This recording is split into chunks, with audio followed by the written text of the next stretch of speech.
I'll start. Yes, yeah. So I see people still trickling in, but I'll start. Um, so welcome. Hi. I'll present on the topic: Does the brain do backpropagation? You do not require any pre-knowledge about any of the words on the screen. I'll try to explain from the start about everything.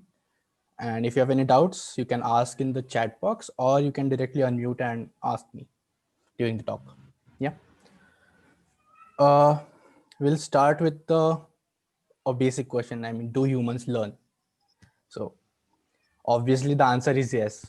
Humans in the lifetime learn, some of which is retained in the memory, some of which we forget, some of which are skills we acquire. I mean, you guys would have learned during your ensims, or maybe not. But so what facilitates learning are neurons, because the brain is made up of neurons. In Here I have a picture. You can see my pointer, right? Ayushi? Okay. So anyway, if an, so this is a neuron. So mathematically, if you model them, they are kind of like electrical circuits. Uh, they have resistance, they have capacitance, they have different kinds of properties. Uh, may What you can do is, in a simplified model, you can say that it receives inputs through the dendrites. Then there is some processing, and then we receive some outputs. So basically, if you compress the whole neuron into a thing, you can say that it receives inputs and it gives outputs. Basically, that is what it is. Uh, we will look about learning in human. So let's start with a very basic example of when you see a green signal and you accelerate your car. So what happens is you receive signals from early visual areas, because visual cortex has many layers of areas. So that is not necessary, but you receive inputs from early visual areas to a visual cortex and to the motor cortex, which facilitates your pressing of the accelerator. So there must be some changes in the connection, changes happen so that you press the accelerator, right? You cannot press the accelerator without there having been some changes in the circuit. So what changes and how these changes are done, and what happens in the cortical circuit is what is we call it as a credit assignment problem. So that is called as a credit assignment problem. What happens is, from your primary sensory area to higher sensory areas, like visual cortex has primary visual area, then there is V1, V2, V3. So processing happens in steps. And then from sensory areas to the motor areas. So this is a sensory cortex and this is the motor cortex. So when there must be some changes happening here, right? And here, there must be some changes happening. So how these changes affect and lead us to correct outcome is what is the credit assignment problem is. जैसे आया नहीं नहीं नहीं जैसे आएगा So वैसे ही उसके I'll साथ just मैंने रोका अभी इम्पोर्टेंट पॉइंट्स अभी अभी आया था इसलिए can you please mute yourself? Okay, so we will move as what we will talk about backprop and why is it a candidate. I mean, there must be thousands of other algorithms about why backpropagation. Then we will talk about why not backpropagation. I mean, otherwise there won't be a, if backprop is good and it is the right thing, then we wouldn't have had this meeting. But we have this meeting, so there must be reason why backprop is not the correct answer. Then we will look at a different set of algorithms which are very basic and are not as complex as backprop. Then we will try to talk about backprop and making it biologic plausible, and then we will summarize. So I'm saying I've said the backprop about 10 times at least. So we'll talk about backpropagation. Let's talk in a mathematical sense, right? uh, let's talk about graphs. In a graph, if you have a let's suppose you have this function. This is the function, the shape of the function, and you want to reach the top. You're starting somewhere at the bottom and you have to reach the top. So you have to go into steps, and you have some steps, and you have to reach the top. What is the best way to do that? If you have learned, and you have learned, I mean, Y20 also has seen this, that if you follow the gradient is the slope. So if you follow the inverse of the gradient, you will be able to reach the top with the maximum fastest, right? Because you follow the gradient and you directly reach the top. Obviously, this is a very simplified version of what happens, but this suffices. Then you can do not following gradient. I mean, you randomly move across, and somehow if some changes lead you to the top, they may. Then you can partially follow a back gradient. I mean, there is some randomness, but there is also thing you go across the gradient. So following a gradient is what is backpropagation. It is one of the most interesting algorithms, and it achieves very fast objective function minimization or maximization. So what is the artificial neural network? I suppose all of you don't know what a neural network is. So neural network is nothing but you have some weights, they're connected to some other weights, they're connected to some other weights, and so on. So that is why this is called a deep learning, because they are deep connections. Deep also arises from brain, because brain has deep layers. So that is why people usually say that deep learning is what happens in the brain, or backpropagation is what happens in the brain. This is why we are having this talk. So if you don't get into the mathematics, it's completely fine. I don't expect. So what happens in neural network is, why neural network learns is it has some random values of 0.1, 0.2, anything. It has some random values. When you give some input, the input passes through, that is called a forward pass. It receives an output. Then you have a target. You have some target that you want to achieve. So you make an error, and you back propagate through this error signals, so as to make this values as good as possible. So you backward pass of errors. So yeah, so if you want to get into the mathematics, I'll spend a minute or two here. In a very I have one input layer, then there is a W weight, which has the synapse values. Then there is a hidden layer, and there is another weight which contains another synapse values. So suppose you have two neurons, right? So the strength of the synapse is what is in this weight. This W contains the strength of this synapse. Example, this is a neuron and this is a neuron. So this neuron receives input from all of the neurons. So they are connected neurons, and they have synaptic strength. So that is what this strength matrix is.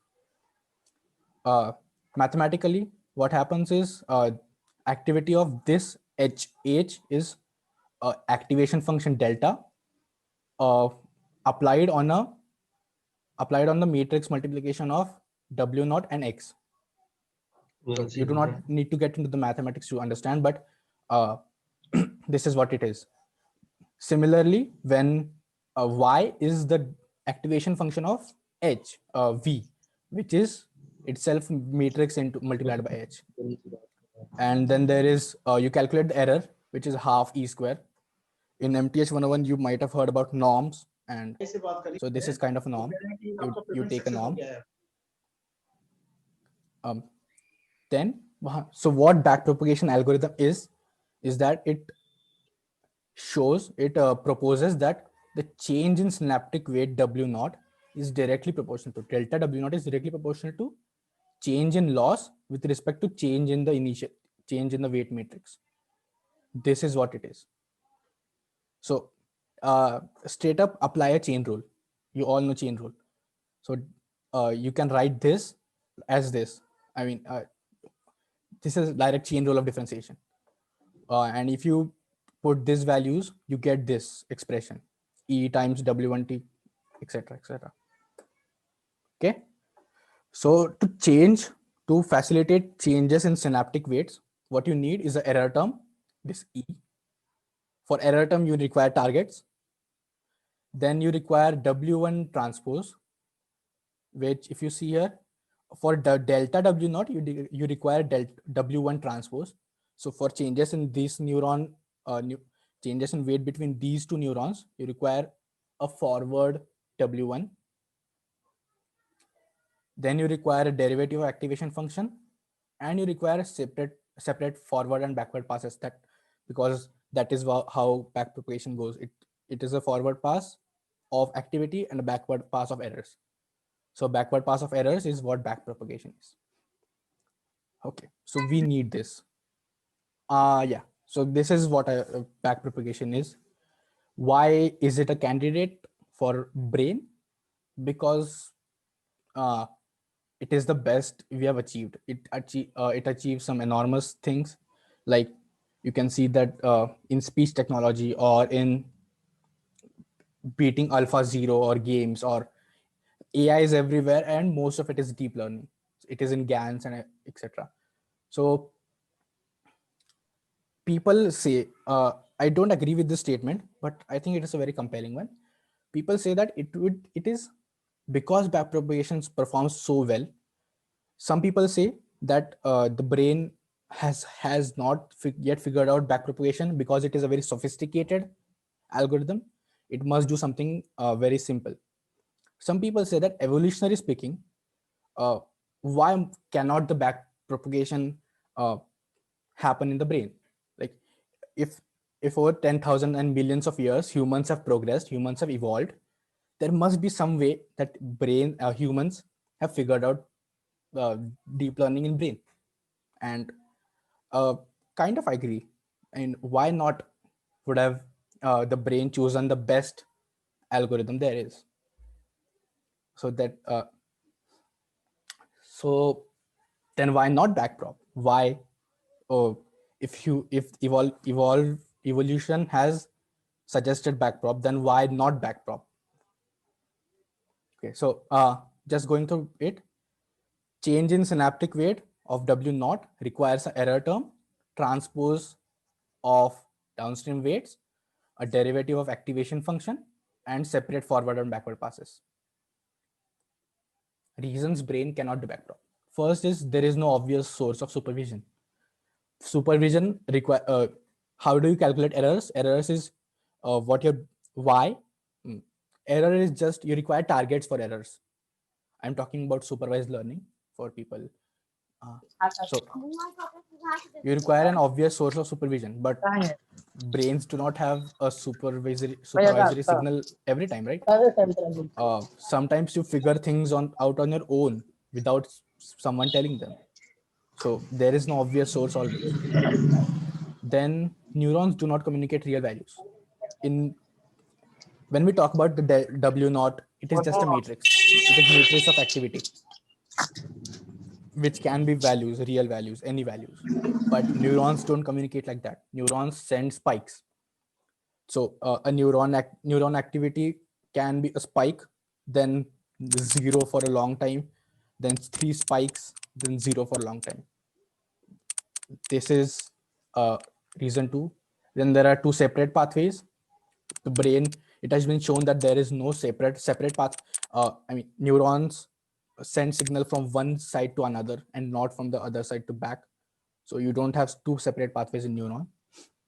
And how does the previous layer get the downstream of weight matrix? I mean, we saw that for delta W naught, you require W1 transpose.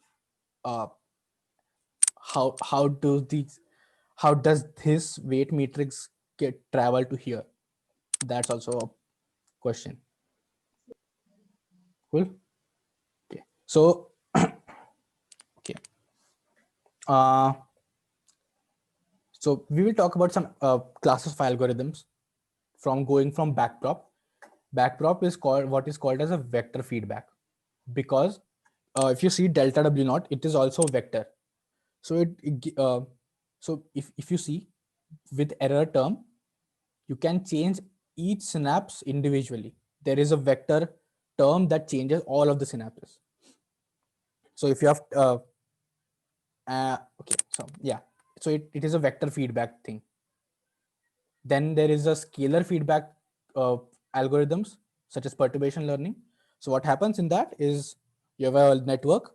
It it uh, it has an error term, and all of the neurons receive the same error term. Like W naught is a constant scalar. So a obvious bad thing about this is if this synapse is, let's say, 100 and this synapse is 2 and the error term is 0.5. So change in this will be 99.5. This will be 99.5 and this will be 1.5. So you can see the change. This changed about 25%, while this did not change anything. So there is something bad. I mean, there is something drastic happening here. So perturbation learning is one kind of algorithm. Then there is Hebbian learning, which is no feedback. You don't give any feedback, but there is no incentive to learning. Then if you don't give any error signal, why will the network learn? Is uh, no feedback. So if you see this graph, precision of synaptic change and reducing error. Main goal is reducing error. The whole talk, the main goal is reducing error, right? We only talk about error and reducing error. So if you see of back propagation, it is highly here. I mean, it is, the precision is high. Why? Because we compute the gradient with respect to the error term. So obviously uh, it has a high precision. Then there is weight perturbation and node perturbation. I'll talk about this in a minute. These are perturbation learning approaches, which are a scalar feedback. So they don't have any precision. I mean, I just told you that one synapse changed 25% while other changed uh, no negligibly. So precision is very low. So we have to explore this space. Backprop is not physically biologically plausible. Weight perturbation will not give as impressive results as backprop. So we have to explore this space. All of this, there are hundreds and thousands of algorithms here. So you have to figure out what is the best, such that it is also biologically plausible and also gives good results, right? uh, we'll talk about some basic algorithms. Like we talked about backprop. Now we'll talk about Hebbian learning or perturbation learning or something. So Hebbian learning suggests that cells that fire together wire together. And if you think about it a bit, it is a very nice approximation. If I have a cell and I have another cell, and both of them increase simultaneously, then their synaptic strength must increase, because they have there is another improved version of Hebbian learning called STDP, spike time dependent plasticity. What it says that if I have activity of one neuron increase and another neuron increase after a small time gap of 20 milliseconds, I suppose. So it says that because this increased. So the synaptic strength between them would increase, is what it says. So cells that fire together wire together. Sure. This is the mathematical way. Node perturbation is a random thing. So in node perturbation, what you do is, so you have a network of neurons. The output neuron you change randomly. And if the error reduces, you say that the change is good, and okay, the change is good. If the error increases, you say the change is bad. In weight perturbation, you change all of the neurons, the first layer, input layer, the hidden layer, and the output layer. You change them randomly. If the error decreases, the change is good. If error increases, the change is bad. So you can see that there is a higher amount of randomness in node perturbation and weight perturbation. While backprop directly gives you the change, for node perturbation, you have to try. I mean, it is like a trial and error thing. Node perturbation is trial and error with output term, so thoda fast hai. Weight perturbation is trial and error with the whole network, so that is even worse than Yeah, you can see the scalar feedback there is even worse. The precision is even worse. For node perturbation, the precision is better, but nowhere near backprop. There is a huge gap here because of randomness. Cool. Then you can give no feedback. There is no incentive to learn. By no feedback, I mean there is no error term. There is no. I mean, you can include this in Hebbian learning, but I wanted this to be an okay. Okay, so this is some of my results. You don't need to understand what they mean, but I it has been shown previously, and I have also tried this for small learning rates. A learning rate is the amount by which you try. So for a node perturbation, if the learning rate is high, the degree of randomness of your change is high. So you can see that drastic results why it happen. In backpropagation too, learning rate is the amount into which the gradient changes. So it has been shown that for small networks, by small I mean 40 input layers, 40 input units, 8 is 0 if not mentioned, and 10 output units. Small learning rate. Okay, you might have heard about convergence of networks, and Y20 must be doing MTH101. So if you have high input, high randomness, might be that it does not converge at all. The error increases instead of decreasing. So for small learning rates, for learning rates which are very small, such that all of these algorithms, NP stands for node perturbation, BP stands for backprop, and WP stands for weight perturbation. If all of them converge, we can show that node perturbation is better than weight perturbation. That is better than backprop. But obviously the constraint here is that the networks must be this small. While the brain has 80 billion neurons, you don't have 40 into 10 network, which is 400, 80 billion neurons. So the networks are huge there. Also, the learning rate is fast. Humans learn at a very high speed. So one hypothesis is that there are very small units, the small networks, but there are many of them. So we learn faster, but okay.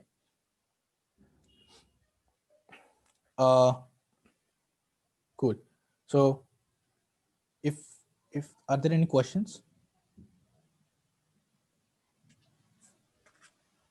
or cool, I'll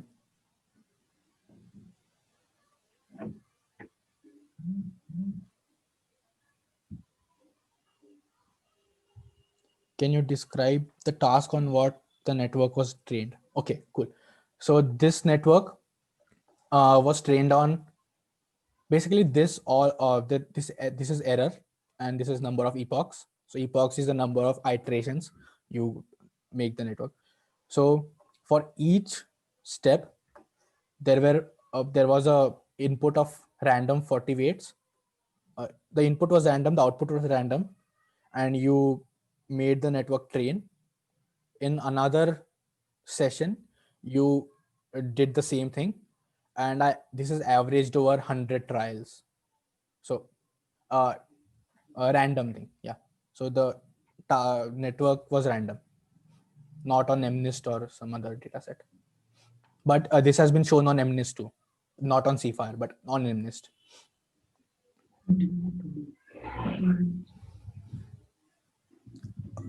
So yeah, so till now we have seen very basic algorithms like node perturbation or weight perturbation or Hebbian learning. These are algorithms which have very low precision, and so they train slower. I think I'm going too fast. Okay. Which are slower. What we can do is go from backprop to a biological plausible version. So what we try to do is we have these reasons. There are many more reasons. I haven't listed them, but yeah, there are. So what we can do is we take this algorithm, backpropagation, and we try to eliminate each of the each of the reasons, and somehow maybe you will receive a algorithm which performs well also, and also does not have any of these reasons which makes it biologically implausible. This is what many of the people have done. uh, Joshua Bengio has been, and Blake Richards and Tim Lillicrap, these three of them are uh, have done a lot of papers on this, and some of them are very good. So we'll talk about 2 3 of them here. So the first one is feedback alignment. We had 4 reasons, right? uh, Feedback alignment solved this reason.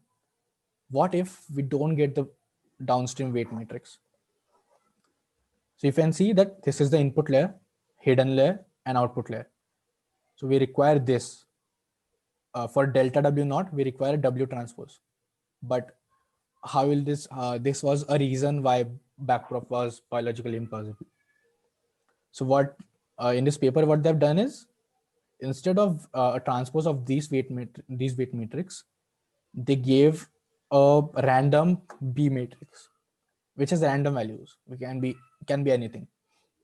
And they observed that it performs similar to backprop. Uh, so this was kind of a revelation, because uh, this is a very accurate term. This is what we receive using chain rule of differentiation, and B is a random matrix. So people still haven't figured out why this happens. What is the exact reason why it still performs as much as backprop? Uh, so this weight matrix is not that important for learning. One of the hypothesized reasons is that when you fix this matrix over the course of learning, somehow this affects W naught. Using B, this affects W naught, which in turn affects W, which in turn affects uh, the error, right? So you fixing B does not have any relation to the error in small networks, obviously, and it converges as it performs as similar to backprop. This is a yeah, cool. This was feedback alignment. This was proposed by Lillicrap in 2016, and what they have shown is, in machine learning, you test your algorithms on some data sets. The input and data sets are input output pairs. So some common and famous data sets are MNIST, CIFAR, and ImageNet. MNIST is handwritten digits, and ImageNet are pictures, like pictures. So ImageNet is harder to learn than MNIST. So what they have shown is feedback alignment works on MNIST, works on CIFAR, but we we have a difference in the error during in ImageNet by backprop and by this feedback alignment. So it does not scale up. Okay. So it does not scale up. I mean, for small networks, this works. For large network, this does not work. This is one of the reason feedback alignment may not be the right algorithm. Then there is target propagation. So, okay, we'll go back to this. Reasons brain cannot do backprop. One of them was we do not have weight matrix, and also one of them was uh, how does the error propagate through the layers, right? You have errors for the top layer because you have targets there, but how does the internal hidden layer get the error signal? So target propagation was proposed by Jan LeCun in 1987. It has been, I'll show you a variant of this in a bit. So what target propagation does is that it tries to learn this inverse of the function. So in backpropagation, you send the error signals. Here you send activity rather than error. You don't send the error, you send what if you give the input 3 and this is the forward pass, for example, if the output is 5, which is wrong, obviously wrong. So what we try to do is, using this output, we try to approximate what activity must be here.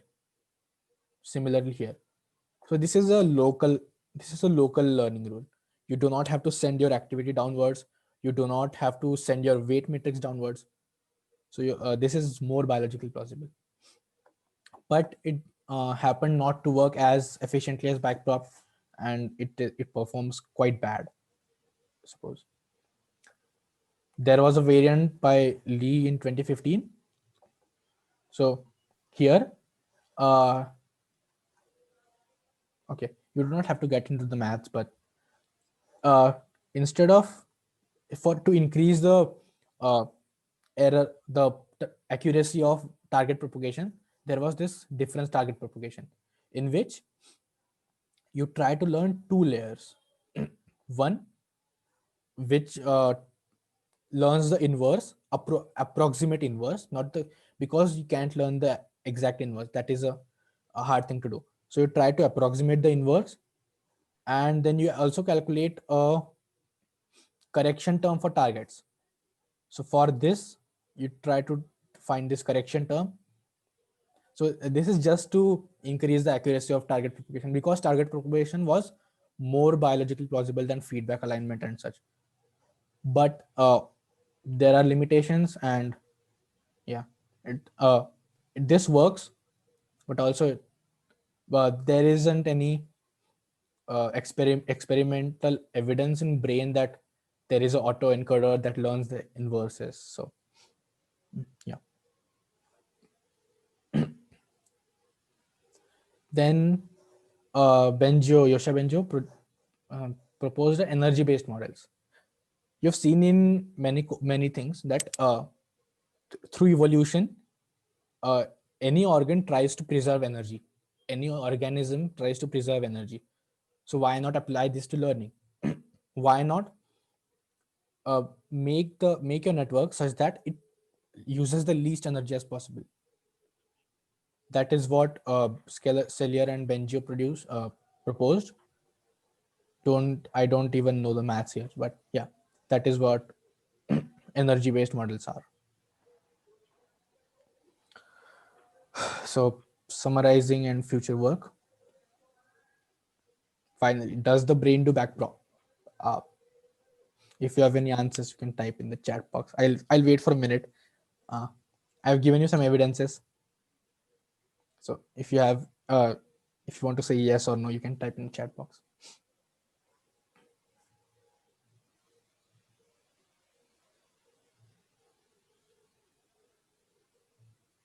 No. Maybe.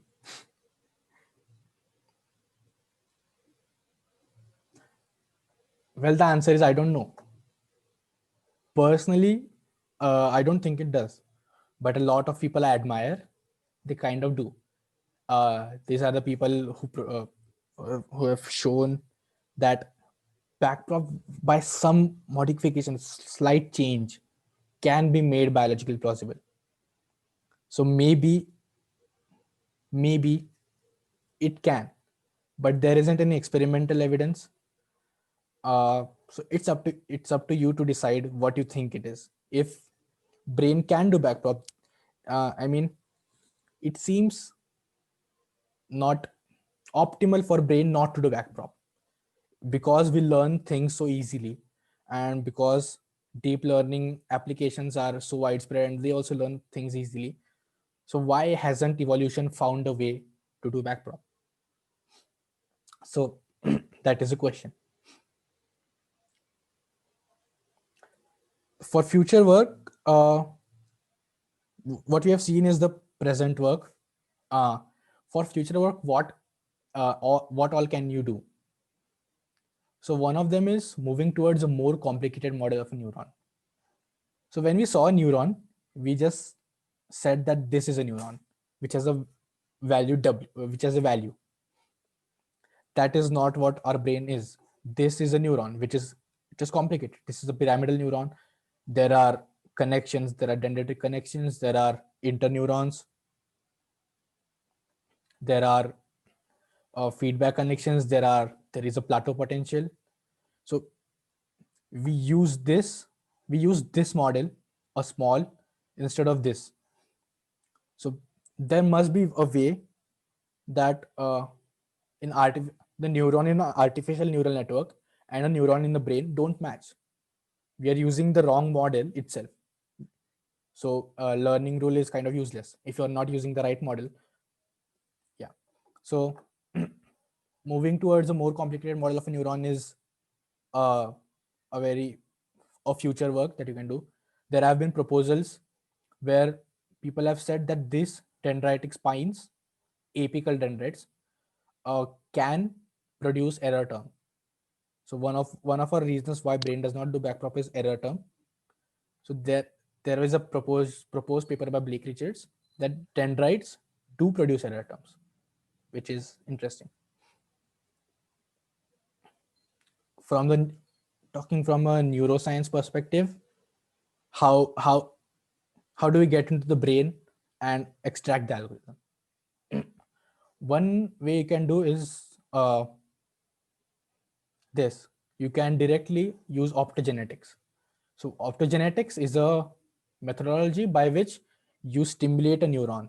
I mean, you use a uh, laser pointer and you simulate a neuron.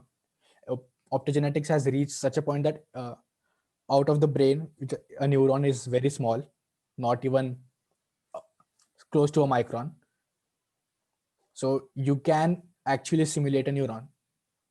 So one way to do this is S1, stands for somatosensory cortex, and this is motor cortex.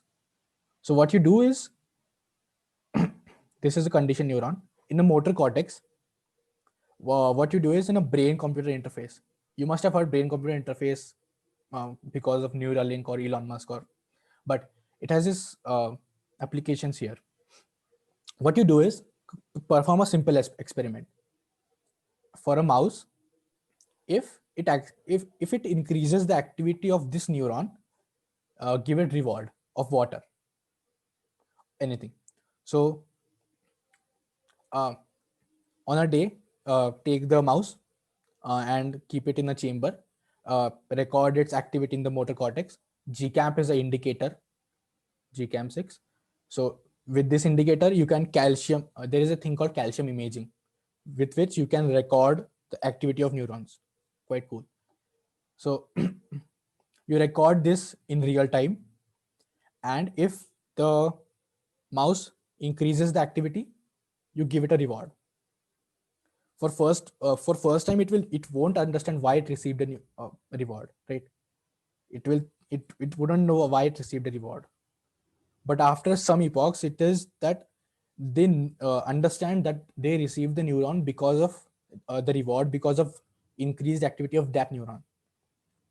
And so that is quite cool. You can so in the brain of uh, in a brain we have about billions of neurons, and you can change the activity and understand the activity of a single neuron.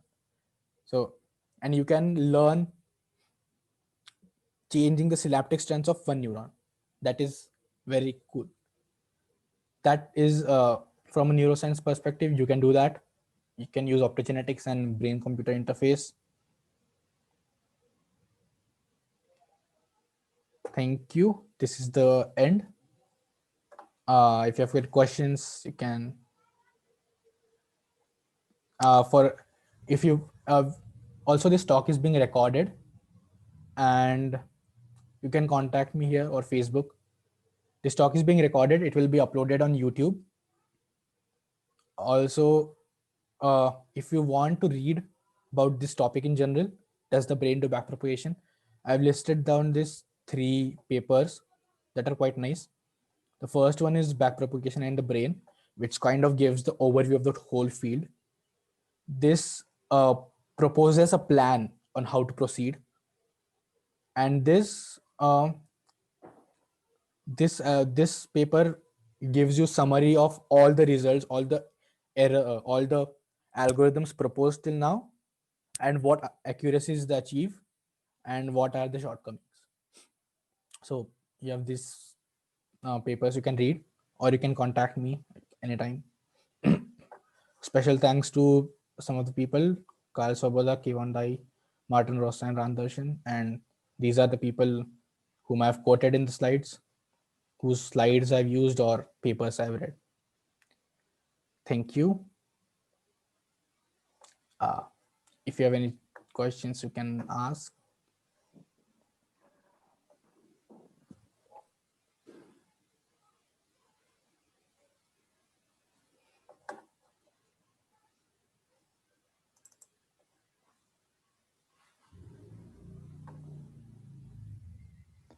Are there any questions from the audience? You can unmute yourself if you have any.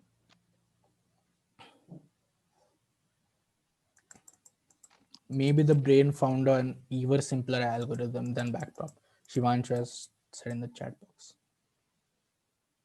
Maybe brain has found a simpler algorithm.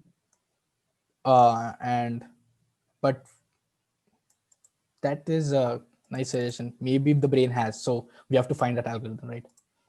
Till now, what we know outside of brain is that backprop performs better than any known algorithm in uh, reducing accuracy of ImageNet or CFAR or something. So we go from ML to brain. So we try to make backprop similar to brain. So maybe there is a simple algorithm.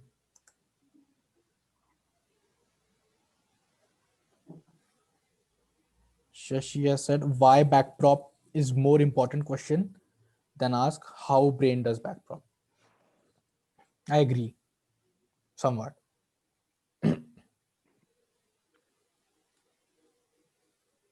But yeah. So if you want to ask why backprop, then brain must do backprops. Yeah. You can ask, this is a nice suggestion, because what you see basically is in papers, what they try to do is make algorithm learn MNIST or CFAR or a ML based data set. This has always bugged me, because even the brain, using all those neurons, they learn that MNIST or CFAR or digit recognition, image recognition. So using all those networks, so you can just make a small network and make your algorithm learn that.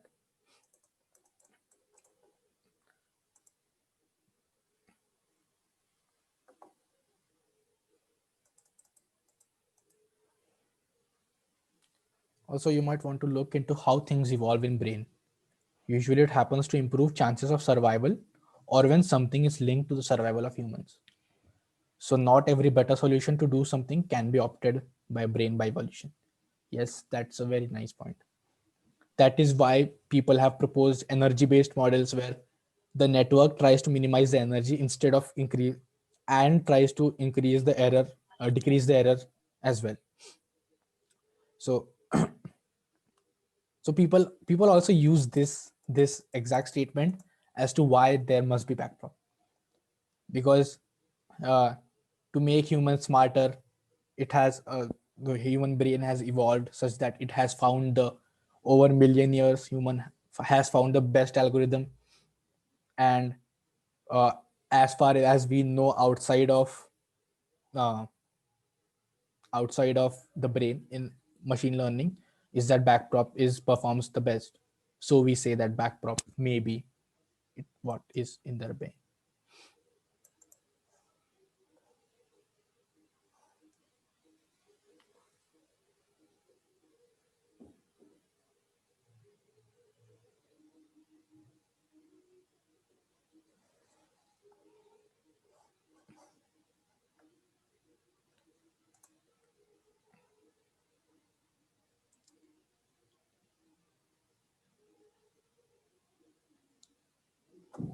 From neuroscientific brain visualization techniques like EEG, you can see the neuron firing in some pattern. Yeah. In that sense, is there any actual evidence of a backward pass happening in the brain? Yeah, using technique like EEG, calcium imaging, you can actually record each of the neuron firings. But we don't know which neurons are connected to which neurons, right? The brain has a lot of neurons, so even if there is a backward pass, we don't know what network to look for, because there are so many neurons in a small area. You can record the activity, but you don't know which neurons are exactly connected to which neurons. So is there any actual evidence to backward pass in the brain? There is backward pass in the brain because uh, I don't know, maybe I don't know if there is any actual evidence of a backward pass happening in the brain.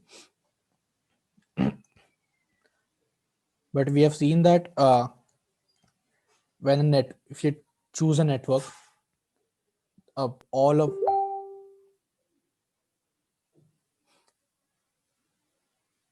yeah,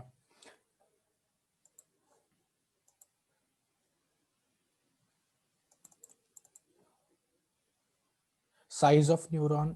I mean, what do you mean by size of neuron? uh, Size of neuron maybe has something to do with the property of neuron, but in a general sense all neurons look alike.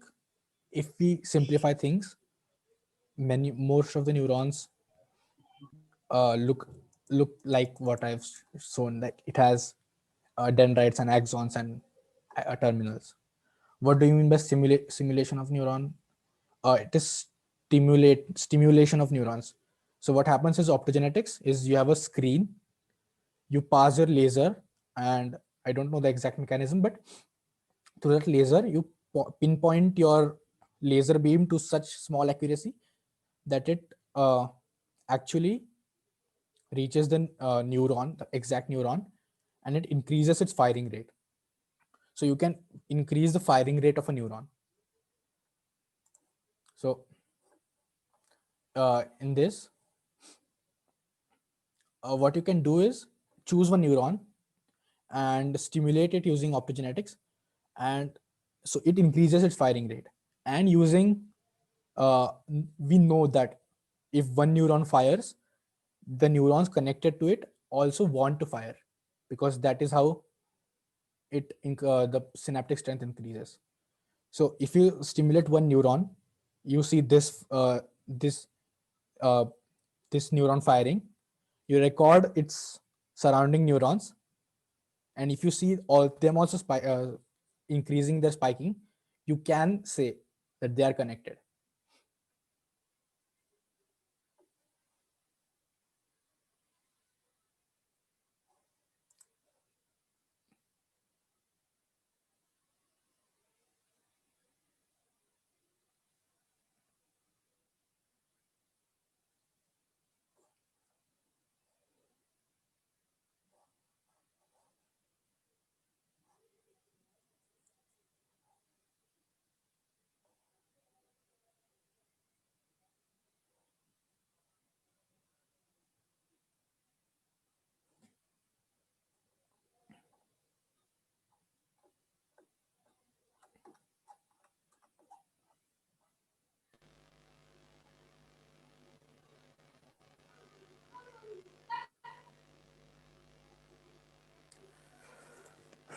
If there are Any any other other doubts questions. or questions?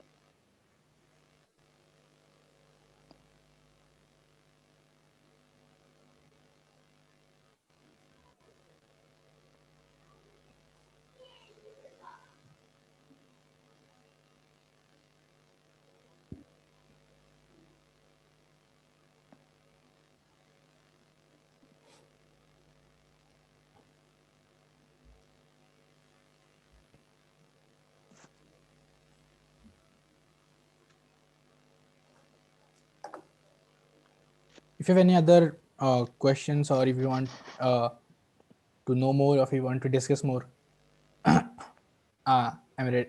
We can talk over Facebook, or you can email me, and you can talk about what, because I have some theories about what happens, and maybe those are correct. Maybe those are not. But yeah. Thank you everyone for listening to me.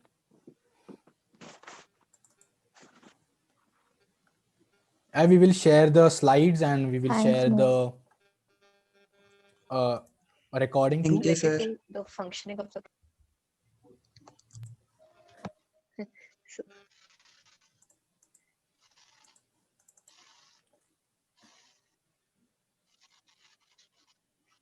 Since no one is asking any questions, why don't you share your theories? Okay. So what I think is uh, the reasons why backprop does not happen are important, and that sort of gives you a idea that it a backprop is a very sophisticated algorithm, right? You exactly have to calculate the inverse, you have to exactly calculate the error function, you have to exactly calculate the derivative activation function. By the way, I haven't talked about derivative activation function, but people have shown that derivative of the activation function actually happens in the brain. That is a cool result. People have shown that they're using some change in spiking, you can actually get the derivative of the function. So I don't think brain uses an algorithm as sophisticated as backpropagation. I think something like node perturbation happens. Why I think this is because uh, we know about dopamine, right? Dopamine is released in the brain, which acts as a reward. So in reinforcement learning too, you actually get a reward. Reinforcement learning is similar to node perturbation. You can actually, let me share my screen again.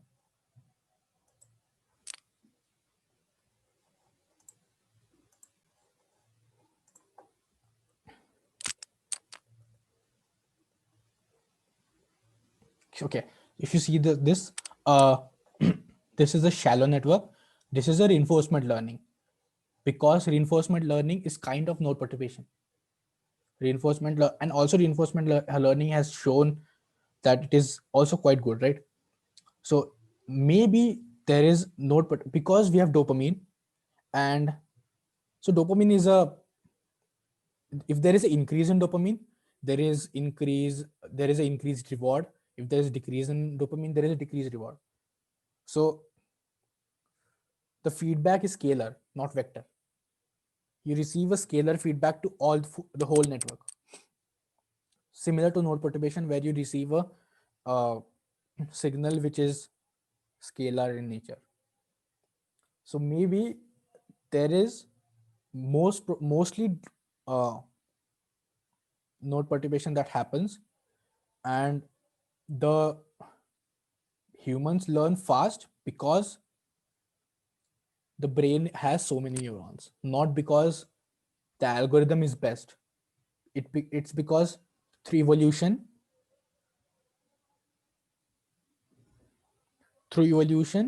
uh, I forgot what I was saying. Yeah, through evolution, the priors, uh, these are weights, and at the start of the learning of the neuron, you set these weights to a random values. So some people argue that through evolution, the brain has figured out what optimum random values to achieve rather than what optimum learning rule to achieve.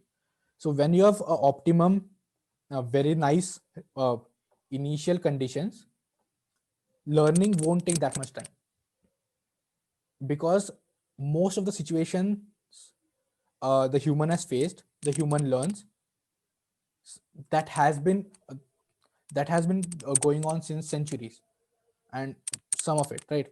So you touch or you walking has been there since a long time. So when children walk, it is because their brain is already pre-wired such that it does not take that much time to learn. Maybe maybe this is wrong, and I feel this is wrong, but why not? Yeah.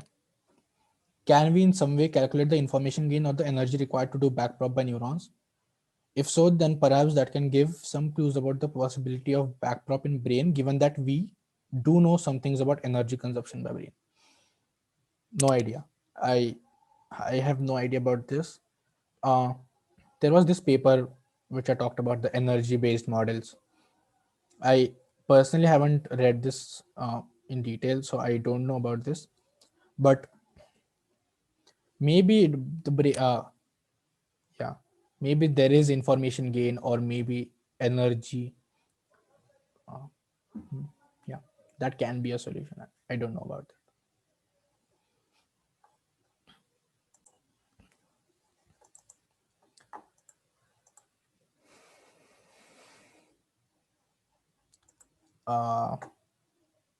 I think we'll wrap up.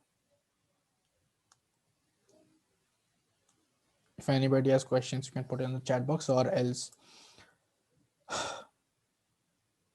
If anybody wants to ask anything just about Yeah. the club, they can I- also go ahead. Yeah, and if you want to have some discussion, कुछ भी discussion करना है about what are your theories, yeah, you can speak about them. I think Shashi has some theories because he wrote a paper about that. He wrote a paper about this topic in general, so he might have some theories that we would like to discuss.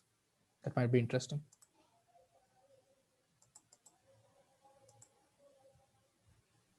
Hey, hi. Hi. Well, probably uh, I will not discuss my paper, but probably there is another paper I would like to suggest. I mean, actually, the author is not so famous, and that's why his paper didn't become much popular there.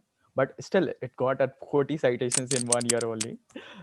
So there is one, researcher named Ariel Nockland. So basically, he worked on that. He further extended the work of that Tommy Littlecraft. I don't recall the Lily exact. Crap, yeah. Yeah, yeah, that feedback alignment thing, and he's shown that that feedback alignment works on larger network also.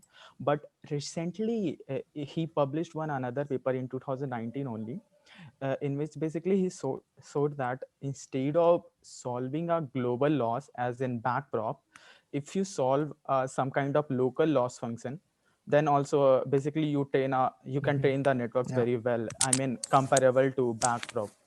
So basically in local laws, your complete notion of that issue of back propagation through the whole network goes off, right? Yeah. Because there you will Yeah. you will calculate the loss locally, and then you will update the weights there only. So that's a I mean, that's guaranteedly I guess biologically plausible as well. Yeah. But one issue what I found with that one is that again you have that thing like what the neurons target should be. I mean, whenever you calculate Supervision. a loss, you need the target value, right? A target which Yeah. and we know that in biology there is no such kind of Yeah. target value which a neuron should achieve. So but that paper is great. Maybe I will share the link in chat box. Yeah. You can share.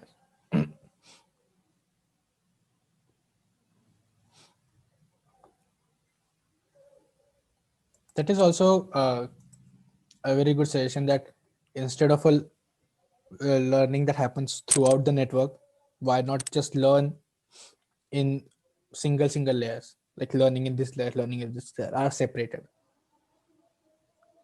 Yeah, actually. Yeah.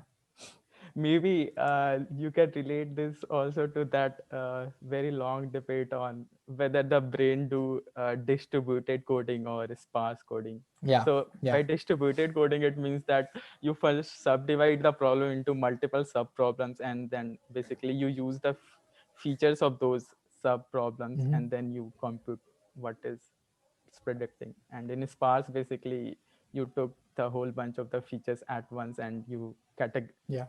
I mean, this is mostly in terms of categorization problem, not something. Yeah. So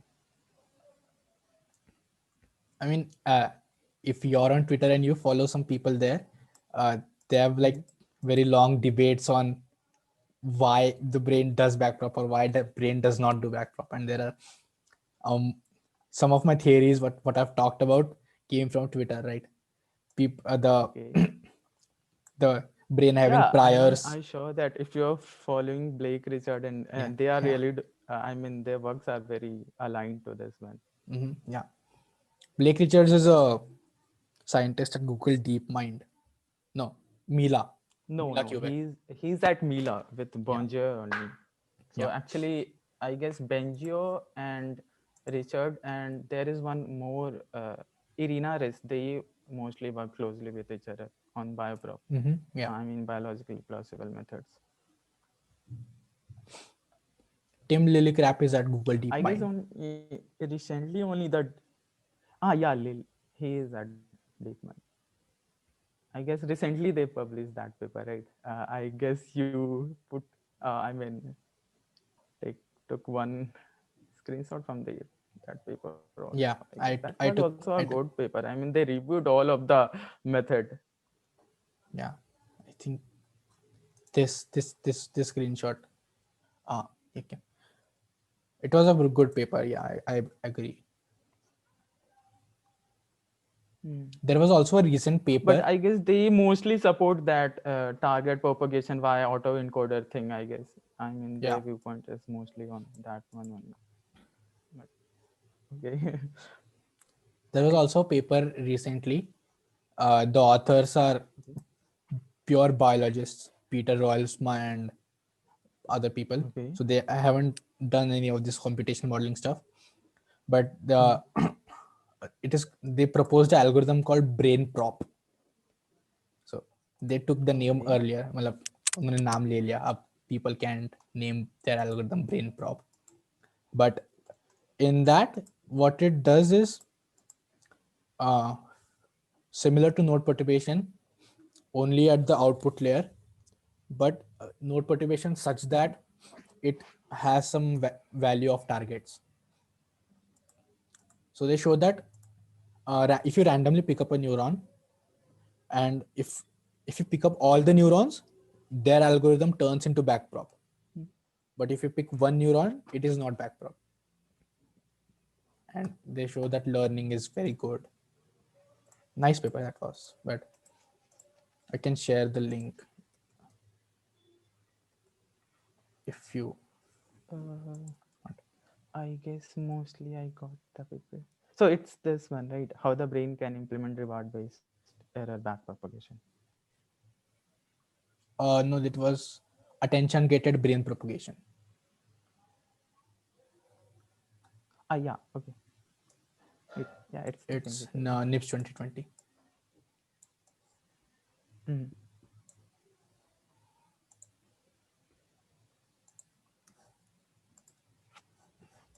I've shared the link in the chat.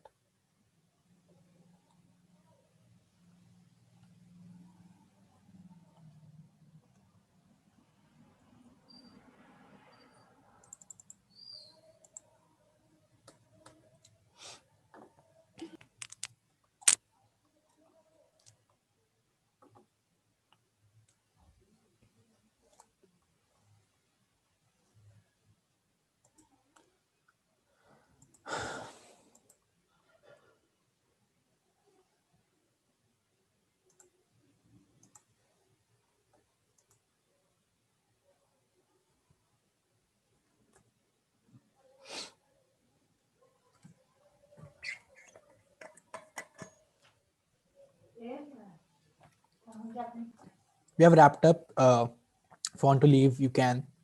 If you want to discuss, you can wait. Otherwise, you can leave. Thank you for attending. Thanks, Mohit. Welcome, Ayush. Thanks, Mohit bhai. Welcome. Um, I request all the secretaries to stay back during the meeting, and I request everyone else that if they don't have any doubts, they can leave. Yeah.